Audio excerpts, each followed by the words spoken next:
This video is going to look at profitability. So the last two videos we've been starting out with the financial ratios. Firstly looking at liquidity, so measured by the current ratio, gearing, measured by the debt to equity ratio. Now we're going to move on to profitability. Now one aspect about profitability is there are in fact three ratios that can be used to assist with determining how profitable a business is and how well it's going in relation to its competitors, how well it's gone in relation to previous time periods, and how well it's gone in relation to industry averages. So not surprisingly, there's a gross profit and a net profit ratio, but then there's also a return on equity ratio or a return on owner's equity ratio. So profitability ratios measure how well a business is using the funds provided by its owners to return a good profit. So the capital contribution of the owners. It's a good indicator of the financial well-being of the business and measures how well it is being managed, so particularly in relation to expenses and also the cost of goods sold element of a business.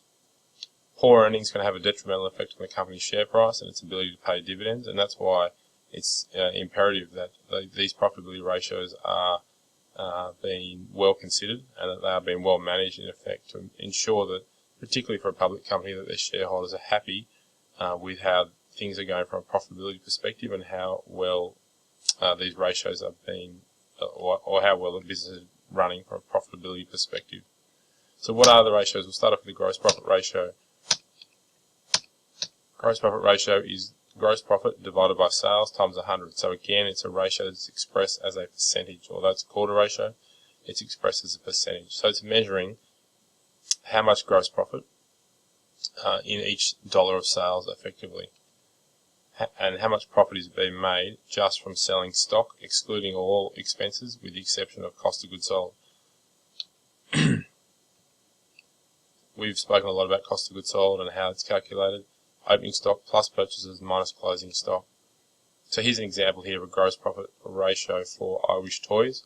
So you can see that their gross profit is $380,000 as indicated over here, divided by their total sales of $630,000. So that means that their gross profit ratio is 60.3%. So they're making, out of the $630,000 worth of sales, 60.3% of that leads to gross profit.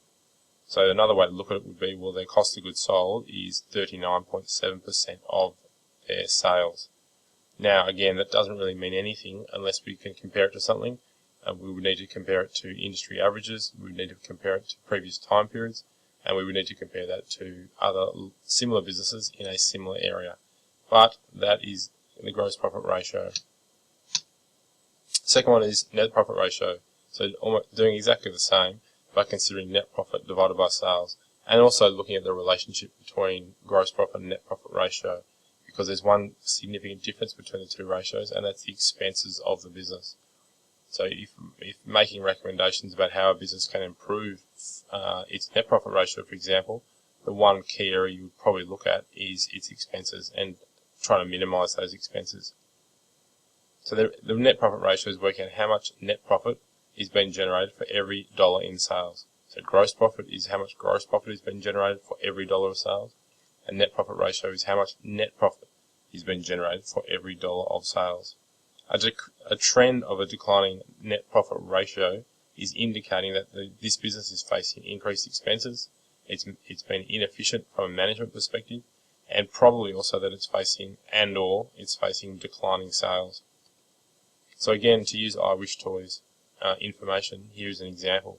So their net profit, $268,200, divided by total sales of $630,000, indicates that their net profit ratio down here is 42.6%.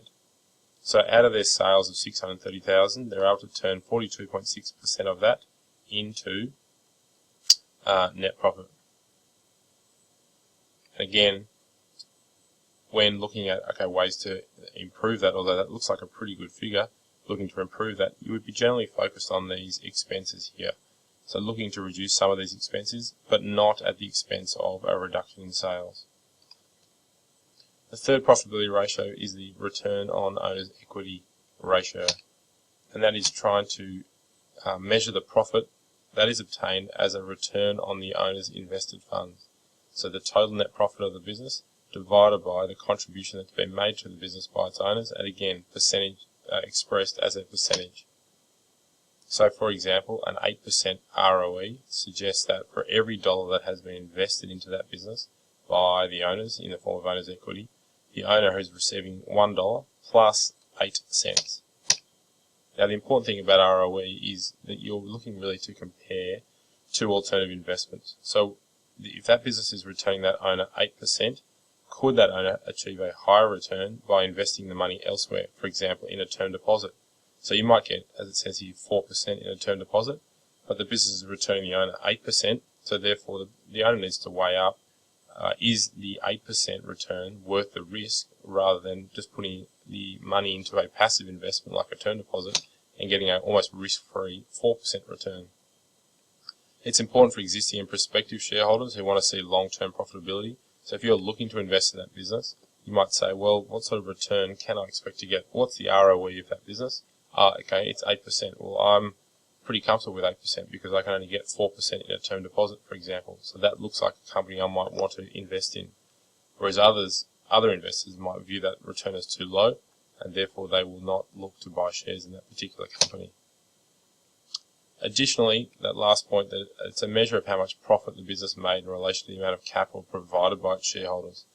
And again, that return needs to be higher than alternative investments, or the return that alternative investments could provide to those owners.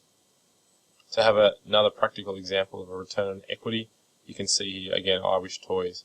So total net profit $268,200 divided by $358,200, which is the equity amount on their balance sheet, which was shown in the previous ratio.